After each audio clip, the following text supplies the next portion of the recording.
La inflación en el mes de abril tuvo un comportamiento que se puede resumir en tres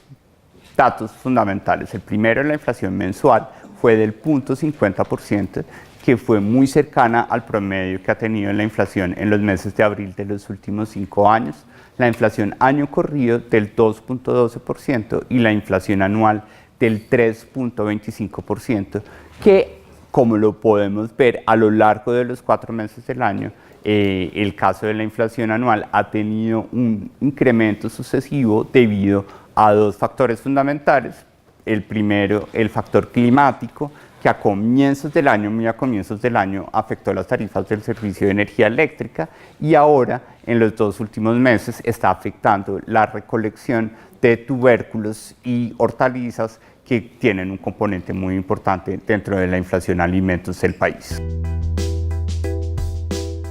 Bueno, cuando estamos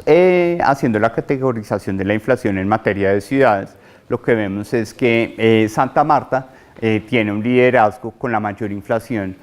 con una realización mensual del 1,14%, en donde esa inflación, que está bastante por encima del promedio nacional del 0,50%, es decir, más del doble, estuvo explicada fundamentalmente por el ajuste de las tarifas de transporte urbano, que es importante que la audiencia entienda que el transporte urbano pesa casi 5 puntos porcentuales dentro de la canasta familiar, y por consiguiente el ajuste de las tarifas de transporte urbano, el impacto del plátano, que llevó a afectar la inflación mensual 3 puntos básicos en el promedio nacional, así como los componentes tradicionales del servicio de energía eléctrica y arriendos, explicaron la mayor inflación en el caso de Santa Marta. Y la ciudad que tuvo la menor inflación fue Neiva, con una variación mensual del 0,18%, en donde, a pesar de contar con el impacto inflacionista de la variación de precio del plátano, hubo una corrección importante en arriendos,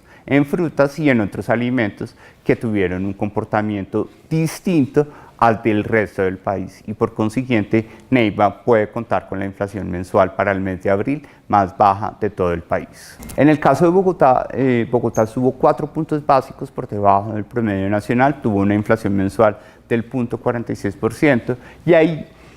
los patrones que llevaron a la inflación pues estuvieron asociados particularmente con el efecto, llamémoslo, Semana Santa, como me preguntaban anteriormente, en donde una buena parte de bogotanos, pero también de otros habitantes de otras partes del país que visitaron a Bogotá, pues tuvieron un impacto significativo sobre la inflación de productos consumidos por fuera del hogar, es decir, particularmente de comida por fuera del hogar, y también el ajuste que tuvimos de la tarifa de telefonía fija, internet y combos de comunicaciones, que tuvo un operador nacional que tuvo un impacto a nivel nacional, pero que particularmente en Bogotá tuvo un impacto mucho más importante.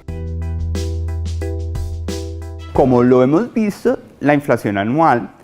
sucesivamente ha incrementado casi 10 puntos básicos cada mes, está dentro del 3,25%, pero lo que efectivamente ha llevado a que esa inflación tenga ese comportamiento alcista es